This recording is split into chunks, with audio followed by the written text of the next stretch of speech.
ನೋಂದಣಿ ಮತ್ತು ಮುದ್ರಾಂಕ ಇಲಾಖೆಯ ಯೂಟ್ಯೂಬ್ ಚಾನೆಲ್ಗೆ ಸ್ವಾಗತ. ಈ ವಿಡಿಯೋದಲ್ಲಿ ನಾವು ಡಿಜಿಟಲ್ ಇ ಸ್ಟ್ಯಾಂಪ್ ಪಡೆಯುವ ಸಂದರ್ಭದಲ್ಲಿ ಡಿಜಿಟಲ್ ಎಕ್ಸಿಕ್ಯೂಷನ್ ಪ್ರಕ್ರಿಯೆಯನ್ನು ಹೇಗೆ ಪೂರ್ಣಗೊಳಿಸಬಹುದು ಅನ್ನೋದನ್ನ ತಿಳಿದುಕೊಳ್ಳೋಣ. ಡಿಜಿಟಲ್ ಇ ಸ್ಟ್ಯಾಂಪ್ ಅನ್ನ ಲೀಸ್, ಅಗ್ರಿಮೆಂಟ್, ಅಫಿಡವಿಟ್ ಸೇರಿದಂತೆ ವಿವಿಧ ಉದ್ದೇಶಗಳಿಗೆ ಪಡೆಯಬಹುದು. ಉದಾಹರಣೆಗೆ ಇಲ್ಲಿ ನಾವು ಅಫಿಡವಿಟ್ಗಾಗಿ ಡಿಜಿಟಲ್ ಇ ಸ್ಟ್ಯಾಂಪ್ ಪಡೆಯುವ ಸಂದರ್ಭದಲ್ಲಿ ಡಿಜಿಟಲ್ ಎಕ್ಸಿಕ್ಯೂಷನ್ ಮಾಡುವ ವಿಧಾನವನ್ನು ನೋಡೋಣ. ಈ ಹಂತವನ್ನು ಪ್ರಾರಂಭಿಸುವ ಮೊದಲು ಸೂಚನೆಗಳನ್ನು ಕಡ್ಡಾಯವಾಗಿ ಪಾಲಿಸಬೇಕು. ಈ ಉದಾಹರಣೆಯ ಪ್ರಕಾರ ಪಕ್ಷಕಾರರು ತಮ್ಮ ಗುರುತನ್ನು ದೃಢೀಕರಿಸಲು ಆಧಾರ್ ಆಧಾರಿತ ಗುರುತು ದೃಢೀಕರಣ ಈಗಾಗಲೇ ಮಾಡಿಕೊಂಡಿರುತ್ತಾರೆ. ಆಧಾರ್ ಲಭ್ಯವಿಲ್ಲದಿದ್ದರೆ ಅಥವಾ ಆಧಾರ್ಗೆ ಸಂಬಂಧಿಸಿದ ಯಾವುದೇ ತೊಂದರೆಗಳಿದ್ದರೆ DSC ಕೀ ಬಳಸಿ ಈ ಪ್ರಕ್ರಿಯೆಯನ್ನು ಪೂರ್ಣಗೊಳಿಸಬಹುದು. ಆಧಾರ್ ಮೂಲಕ ಪ್ರಕ್ರಿಯೆಯನ್ನು ಪೂರ್ಣಗೊಳಿಸಲು ನಿಮ್ಮ ಆಧಾರ್ಗೆ ಮ್ಯಾಪ್ ಆಗಿರುವ ಮೊಬೈಲ್ ಸಂಖ್ಯೆ ಇರುವ ಫೋನ್ ನಿಮ್ಮ ಬಳಿ ಇರಬೇಕು. ಸ್ಥಿರವಾದ ಇಂಟರ್ನೆಟ್ ಸಂಪರ್ಕ ಮತ್ತು ಉತ್ತಮ ನೆಟ್ವರ್ಕ್ ಲಭ್ಯತೆ ಇರುವುದನ್ನು ಖಚಿತಪಡಿಸಿಕೊಳ್ಳಿ.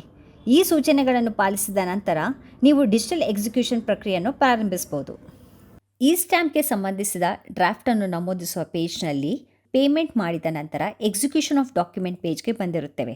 ಇಲ್ಲಿನ ಉದಾಹರಣೆಯಲ್ಲಿ ಪಾರ್ಟಿ ಅಥವಾ ಎಕ್ಸಿಕ್ಯೂಟೆಂಟ್ ಆಧಾರ್ ಬಳಸಿ ಗುರುತನ್ನು ದೃಢೀಕರಿಸಿರುವುದರಿಂದ ಡಿಜಿಟಲ್ ಸೈನ್ನಲ್ಲಿ ಆಧಾರ್ ಆಧಾರಿತ ಇ ಸೈನ್ ನೋಡಬಹುದು. ಡಿಜಿಟಲ್ ಸೈನ್ ಮಾಡುವ ಸಮಯದಲ್ಲಿ ಪಾರ್ಟಿ ಹಾಜರಿದ್ದರೆ ಇ ಸೈನ್ ಕ್ಲಿಕ್ ಮಾಡಿ ಆಧಾರ್ ನಂಬರ್ ನಮೂದಿಸಿ ಗೆಟ್ OTP ಕ್ಲಿಕ್ ಮಾಡಬೇಕು. ಆಧಾರ್ಗೆ ಮ್ಯಾಪ್ ಆಗಿರುವ ಮೊಬೈಲ್ ನಂಬರ್ಗೆ OTP ಬರುತ್ತದೆ. OTP ನಮೂದಿಸಿ ಕನ್ಸರ್ನ್ ಚೆಕ್ ಬಾಕ್ಸ್ನ ಸೆಲೆಕ್ಟ್ ಮಾಡಿ ಸಬ್ಮಿಟ್ ಮಾಡಬೇಕು. ಇಲ್ಲಿಗೆ ಪಾರ್ಟಿ ಅಥವಾ ಎಕ್ಸಿಕ್ಯೂಟೆಂಟ್ ಇ ಸೈನ್ ಪೂರ್ಣಗೊಂಡಿರುತ್ತದೆ. ಇದೇ ವಿಧಾನ ಬಳಸಿಕೊಂಡು ಇನ್ನೊಂದು ಪಾರ್ಟಿ ಅಥವಾ ಎಕ್ಸಿಕ್ಯೂಟೆಂಟ್ ಇ ಸೈನ್ ಪ್ರಕ್ರಿಯೆಯನ್ನು ಪೂರ್ಣಗೊಳಿಸಬಹುದು. ಒಂದು ವೇಳೆ ಇನ್ನೊಂದು ಪಾರ್ಟಿ ಆ ಸ್ಥಳದಲ್ಲಿ ಹಾಜರಿಲ್ಲದಿದ್ದರೆ is party not present check ಬಾಕ್ಸ್ನ ಆಯ್ಕೆ ಮಾಡಿಕೊಂಡು ಸೆಂಡ್ ಲಿಂಕ್ ಕ್ಲಿಕ್ ಮಾಡಬೇಕು. ಆ ಸ್ಥಳದಲ್ಲಿ ಇಲ್ಲದಿರುವ ಪಾರ್ಟಿ ಮೊಬೈಲ್ಗೆ SMS ಮೂಲಕ ಇ ಸೈನ್ ಲಿಂಕ್ ಹೋಗುತ್ತದೆ. ಎರಡನೇ ಪಾರ್ಟಿ ಮೊಬೈಲ್ ನಂಬರ್ಗೆ ಬಂದಿರುವ ಇ ಸೈನ್ ಕ್ಲಿಕ್ ಮಾಡಿದಾಗ ಡಿಜಿಟಲ್ ಇ ಸ್ಟ್ಯಾಂಪ್ ತಂತ್ರಾಂಶದ ಇ ಸೈನ್ ಪೇಜ್ಗೆ ಡೈರೆಕ್ಟ್ ಆಗುತ್ತದೆ. ಡಿಜಿಟಲ್ ಇ ಸ್ಟ್ಯಾಂಪ್ನ ಡ್ರಾಫ್ಟ್ ಪ್ರತಿಯನ್ನು ಇಲ್ಲಿ ಪರಿಶೀಲಿಸಬಹುದು. ನಿಮ್ಮ ಮಾತುಕತೆ ಅಥವಾ ಒಪ್ಪಂದದಂತೆ ವಿಷಯ ಸರಿಯಾಗಿ ನಮೂದಿಸಿದೆಯೇ ಎಂಬುದನ್ನು ಪರಿಶೀಲಿಸುವುದು ಅತ್ಯಂತ ಮುಖ್ಯ. ವಿವರಗಳು ಸರಿಯಿದ್ದರೆ ಇ ಸೈನ್ ಮೇಲೆ ಕ್ಲಿಕ್ ಮಾಡಿ ಮುಂದುವರಿಯಬಹುದು. ಯಾವುದೇ ಮಾಹಿತಿ ತಪ್ಪಿದ್ದರೆ ಮುಂದುವರಿಯಬಾರದು. ಬದಲಾಗಿ ಸಂಬಂಧಪಟ್ಟ ದೂರು ಅಥವಾ ತಿದ್ದುಪಡಿ ಅರ್ಜಿಯನ್ನು ಸಲ್ಲಿಸುವುದು ಸೂಕ್ತ. ಇ ಸೈನ್ ಮಾಡಲು ಇ ಸೈನ್ ಕ್ಲಿಕ್ ಮಾಡಬೇಕು.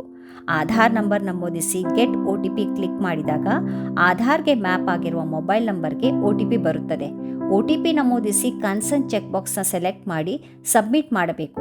ಇಲ್ಲಿಗೆ ಇಬ್ಬರು ಎಕ್ಸಿಕ್ಯೂಟೆಂಟ್ ಅಥವಾ ಪಾರ್ಟಿ ಇ ಸೈನ್ ವೆರಿಫಿಕೇಶನ್ ಪೂರ್ಣಗೊಂಡಿದೆ. ಇದೇ ರೀತಿ ಸಾಕ್ಷಿದಾರರ ಇ ಸೈನ್ ಪೂರ್ಣಗೊಳಿಸಬೇಕು. ಇ ಸೈನ್ ಪೂರ್ಣಗೊಂಡ ನಂತರ ಡಾಕ್ಯುಮೆಂಟ್ ಡೌನ್ಲೋಡ್ ಮಾಡಬಹುದು. ಇನ್ನಷ್ಟು ಉಪಯುಕ್ತ ಮಾಹಿತಿಗಳಿಗೆ ನೋಂದಣಿ ಮತ್ತು ಮುದ್ರಾಂಕ ಇಲಾಖೆಯ ಸಾಮಾಜಿಕ ಜಾಲತಾಣಗಳಿಗೆ ಭೇಟಿ ನೀಡಿ. ಧನ್ಯವಾದಗಳು.